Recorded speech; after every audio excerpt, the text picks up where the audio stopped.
नमस्कार. ही कथा आहे एका मध्यमवर्गीय कुटुंबातून येणाऱ्या विद्यार्थ्याची, जो आपल्या घरापासून दूर आला. त्याची आणि त्याच्या आई-वडिलांची स्वप्न पूर्ण करण्यासाठी. नवीन अनुभव घेण्यासाठी, नवीन कौशल्य शिकण्यासाठी, नवीन गोष्टी शिकण्यासाठी, नवीन व्यक्तींशी जुळण्यासाठी, अशा बऱ्याच गोष्टी शिकण्यासाठी तो घरापासून दूर आलाय. आणि आपल्या कथेतील मुख्य पात्राचे नाव आहे श्री. त्याचं आयुष्य एका लूपमध्ये चालत असतं. म्हणजे त्याच्या दिनचर्येत बऱ्याच गोष्टी घडतात. त्या आपण पुढे पाहणारच आहोत.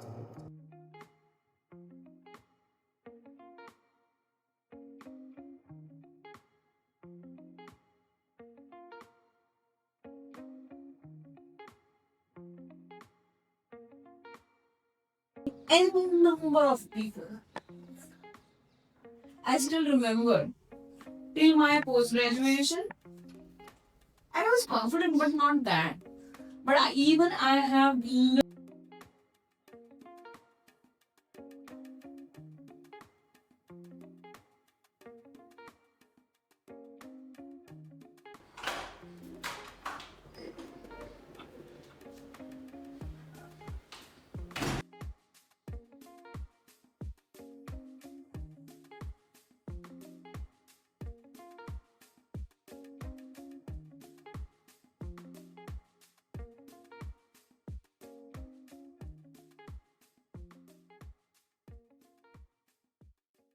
हॅलो. हॅलो. कुठे?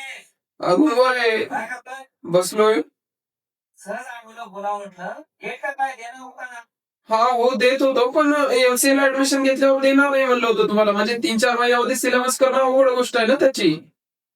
हो, पण असं माघार घेऊन कसं चालेल? सीएटी चांगली दिला असता तर चांगल्या जागी लागला असता. अजून पॅकेज जास्त भेटला असतं तुला.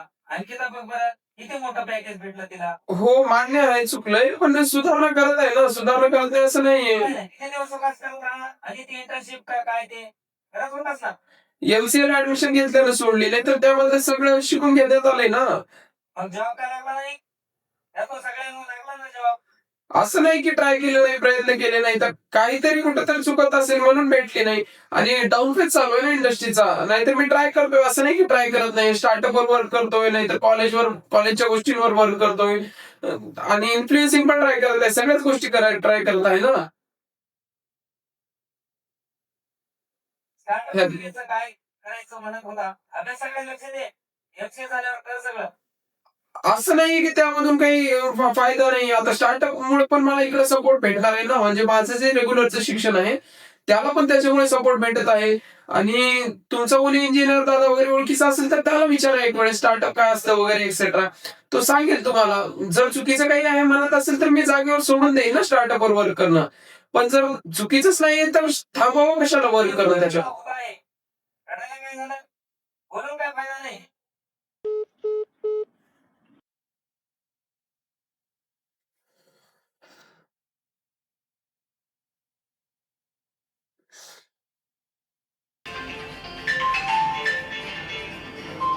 हॅलो. हा हॅलो. एक गोष्ट सांगायची होती रे. हा बोल की भाऊ. सांगायची हिंमत होत नाहीये. नाही, काही प्रॉब्लेम नाही, सांग तू. काहीच प्रॉब्लेम नाही, सांग काय गोष्ट. भाई शी चिटेड ऑन यू. आणि आपल्यातल्या चेकाने गद्दारी केली आहे. प्रूफ साठी फिक्स वाटत पहा एकदा. बरं पाहतो. काय आहे ते टाक मला, बघावं लागेल काय गोष्ट आहे. आता काय बोलू त्याच्यावर, काय बोलणार आहे हे बोलता पण येत नाही. आपापलं आयुष्य पडले पुढे, तिकडे कशाला लक्ष द्यायची. तू टाक आधी, बघतो काय मॅटर आहे ते तर बघू आधी, त्यानंतर ठरवू काय गोष्ट आहे.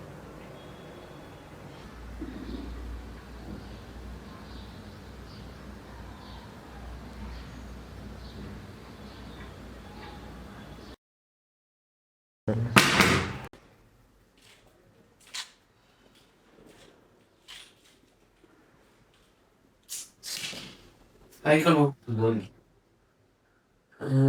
स्टार्टअप चालू करावं असं माझ्या डोक्यामध्ये चालू आहे खूप दिवस आहे. घरच्यांचं तर म्हणणं आहे की आधी शिक्षणाकडे लक्ष दे, लाईक स्टार्टअप काय नंतर बघते. माझी इच्छा आहे की स्टार्टअप चालू करावं. म्हणजे आता शिवचे 1.5 वर्ष होते शिक्षणाचे. मास्टर्सला तर सहसा मिडल क्लास फॅमिलीमध्ये कोणी PhD ला वगैरे जात नसतं जास्त. नंतर जॉब काय ते तीच गोष्टी करावं लागणार. त्यामुळे माझ्या डोक्यात विचार चालू होता की स्टार्टअप साठी फंड लागणार आहे, त्याच्यासाठी स्वेगाटो डिलिव्हरीची जॉब करत होतो. पण विषय कसा आहे, माझी चालू आहे बल्क सिरीज, माझं लॉट भरलं ना. ती जर जॉब केली तर मला असं वाटतं की माझ्या काही फायदेच होणार नाही, काही फायदाच नाही माझ्या बल्क सिरीजचा करण्याचा. ती जॉब सुद्धा बोलतोय की बॅक ऑफिस जॉईन करायला होते. बघू काय काय होतं तेच करावं होतं. हा HOD साठी परमिशन दिली, त्या बाबतीत काही कसं नाही.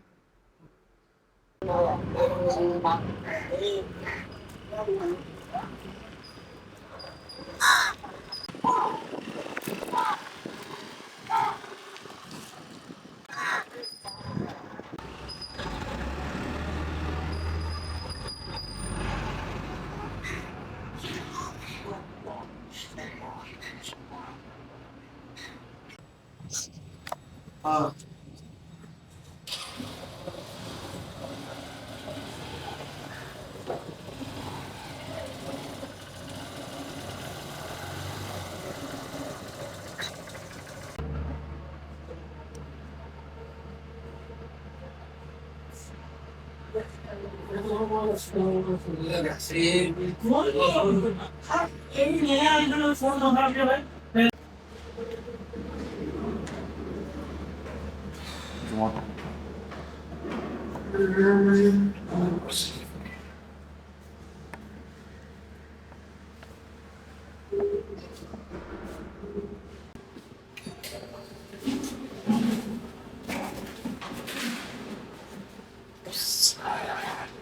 Sir, thank you. रेटिंग्स द्या. हो नक्की.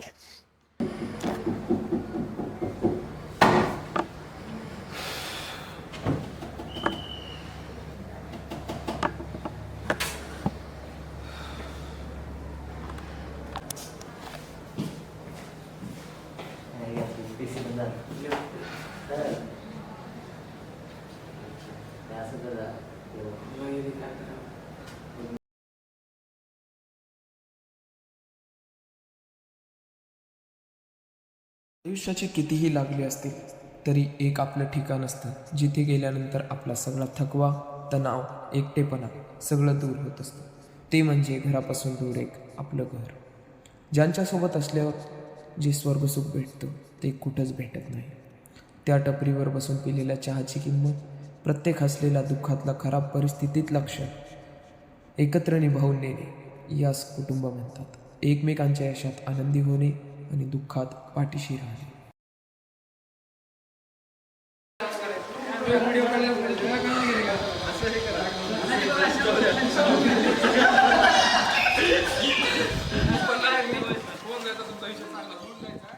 बाहेर जगासमोर जो चेहरा घेऊन आपण वावरत असतो तोच व्यक्ती घरी एकटेपणामध्ये स्वतःशी बोलत असतो, त्याच्या अडचणींबद्दल, आयुष्याबद्दल आणि इतर गोष्टींबद्दल. आईचा फोन आलेला, म्हणत होती दिवाळी आहे, घरी ये. चांगलं आहे ना, मग जाऊन ये. खूप काम आहे, असं सोडून जायला जमणार नाही. कामाचं काय, काम तर जीवनभर चालणारच आहे. आता कुठे गोष्टी सुधारल्यात, आता गेलो तर गडबड होईल. गडबडीच्या भीतीमध्ये गोष्टी सोडू नको, नाहीतर आयुष्यात जगणं सोडून देशील. ना कोणती जॉब, ना कोणते यश प्राप्त केले. रिकाम्या हाताने घरी जायला मला तर आवडणार नाही. आता मोठा झाला ना. मोठा तर झालाय, पण त्यांना तुझे पैसे नाही, तू पाहिजे. हो ना. बघ कसं करतो, जायचं का नाही. कारण दिवाळीमध्ये फटाक्याचा आवाज कानाला घुमरते.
या दिवाळीत मी एका नव्या कर्तव्याची सुरुवात केली.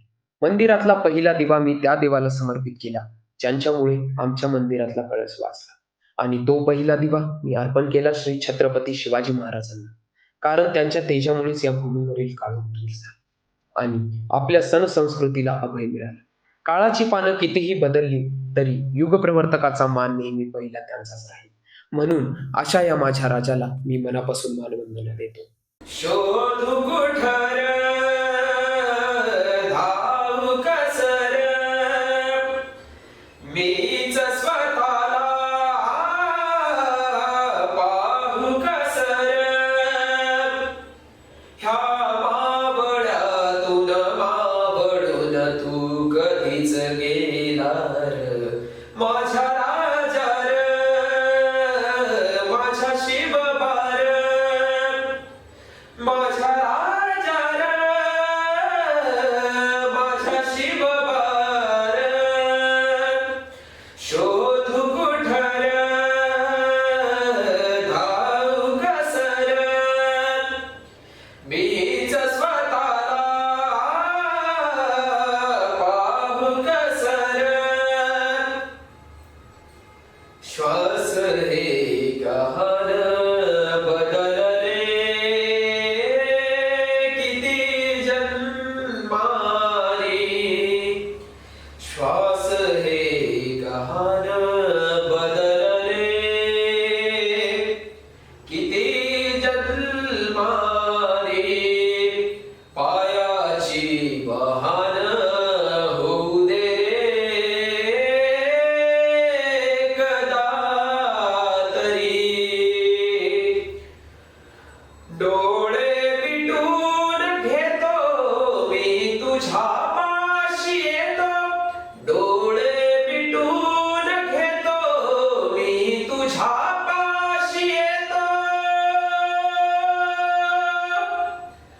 मांडी तुझी देखदा माझ्या उशालार माझ्या राजार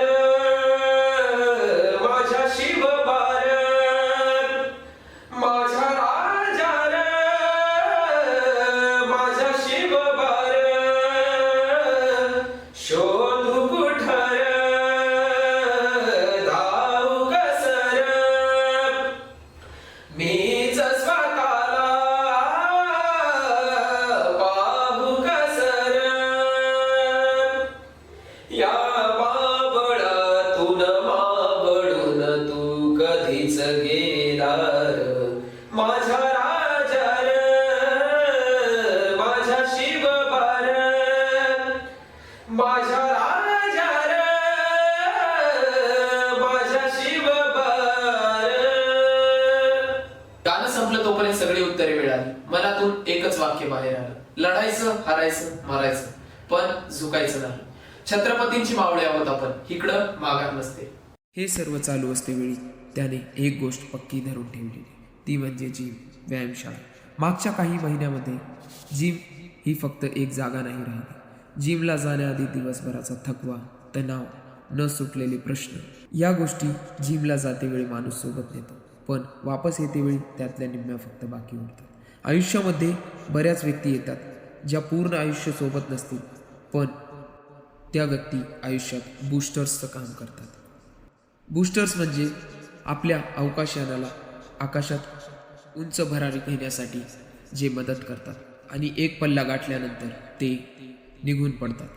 तसेच मला आयुष्यामध्ये बरेच बूस्टर्स मिळाले, जसे की स्वप्नील दादा, सारंग दादा, JD सर, आकाश दादा, गौरव दादा आणि आकाश जगताप दादा. या सगळ्यांमुळे जी मी प्रगती गाठू शकलो ती मी एकट्याने गाठू शकलो नसतो. जिममुळे शारीरिक बदल तर झालेच, पण मानसिक बदलही पाहण्यात आले. मेंटली स्ट्रॉंग असणे, कन्सिस्टंट राहणे, कुकिंग करणे, कंटेंट क्रिएशन ट्राय करणे, एवढं सगळं शिकलो. कशासाठी? स्वतःसाठी.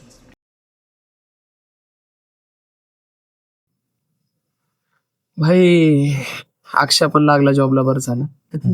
चांगलंच झालं, लवकर लागलं. दूर गेलाय त्याचं दुःख आहे, पण भावाने यश प्राप्त केले त्याबद्दल अभिमानच असेल नेहमी. घरच्यांचं स्वप्न पूर्ण केलंय. काकांचा कॉल आलेला, आपल्यालाही किती भारी वाटत असेल. सगळ्यांचेच होतील, थोडा वेळ लागेल फक्त स्वप्न पूर्ण व्हायला. तुला ती सगळ्यांचं तुझं आहे, शांभाऊचं आहे, अभ्यास सध्या नसेल. आहे त्याच्यावर सगळं. आहे तरी मी पण दुसऱ्या अभ्यास आहे. दुसऱ्या वेळेचे खूप मोठे दादासाठी खूप करायचे लई. तुझे काय स्वप्न? माझे बरेच आहेत, तुलाही मोठे आहेत. म्हणजे असा विषय आहे की सांगितल्यावर हसण्यात येते, असंच होतं. सांगितलं जे मोठे आहेत रे खूप, की वाटतात की इम्पॉसिबलच असतील पूर्ण करणं कधीतरी. आपल्या रेग्युलर लाईफ मध्ये, मिडल क्लास फॅमिलीमध्ये रेग्युलर कार घेणंही मोठं स्वप्न असतं. आता मी वडिलांसमोर बोलतो ना कधी की माझी ड्रीम कार आहे, मस्टँग वगैरे घ्यायचे, 74 लाखाला आहे, हे ते वगैरे बोलतो मी. पप्पा म्हणतात की एवढं मोठं स्वप्न बघायचं कशाला, आपल्या लिमिट मध्ये बघाव ना.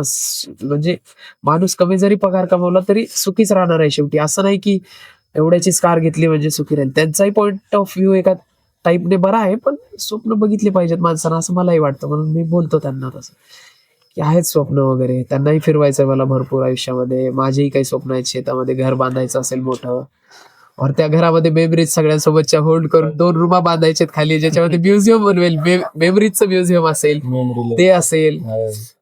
शेतात घर झालं, व्यवसाय असेल काहीतरी, भरपूर गोष्टी आहेत. सगळ्यांसोबत सक्सेसफुल व्हायचंय, असं आहे मेन गोल डोक्यामध्ये तरी पुढचं. मस्त. आणि त्याला वेळ लागेल एवढी तर गोष्ट आहे. लाईफ मध्ये बरेच डाऊन फेज येतील. चालू असतं डाऊन फेस. वेळ लागेल पण होईल. तुझं सांग आता, जाऊ दे. तुझं काय आहे स्वप्न, सध्या काय चालू आहे ते तर सांगावं लागेल जरा. माझं काय बोल, स्पर्धा परीक्षाच एक बार निघाला पेपर, पंचवार्षिक योजनेचा मेंबर. निघेल, त्याचा काही विषय नाहीये. वेळ लागेल. लवकर वरती जावं, सगळे दोस्त लागले. हा, अक्षय लागलाय म्हणून आता सगळ्यांनाच गडबड पडली. ते ट्रेनिंग पिरियड असतं ना, ट्रेनिंग पासिंग आउट पिरियड असते बघ. त्या दिवशी ते तिकडून नाही ना कॅप काढून हा, हा, हा, हा, हा. ते मोमेंट साठी सगळं बेस्ट ते. तुझं कसं आहे? दादा काय नाही तर सांगत असतो, दादांचं स्वप्न, दादा सांग, ऐकू याच्यात तोंडाने कधीतरी. आता काय सांगायचं तर सांग, काय आहे ते सांग ना. बस दादाला काय गिफ्ट द्यायचं असेल मे बी तसं काय. काहीतरी असेल मोठं.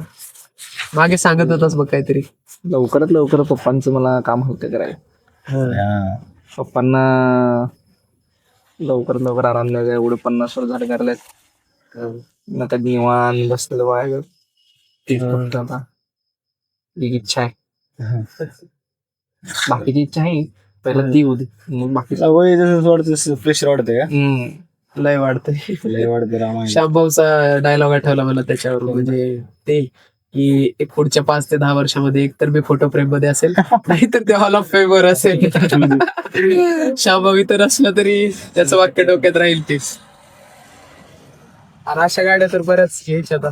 माझं गाडी पैसे असे होते, तू कधी घेणार कधीतरी घेऊ नक्की. सेकंड झालं का? गाडी बघितली असतं, ती गाडीच मिळाली चलो मला होईल कधी. वेळ लागेल, काय गोष्टी होणार आहेतच, थोडा वेळ लागेल, टाइम लागेल. वडील पण त्याचीच वाट बघत आहे.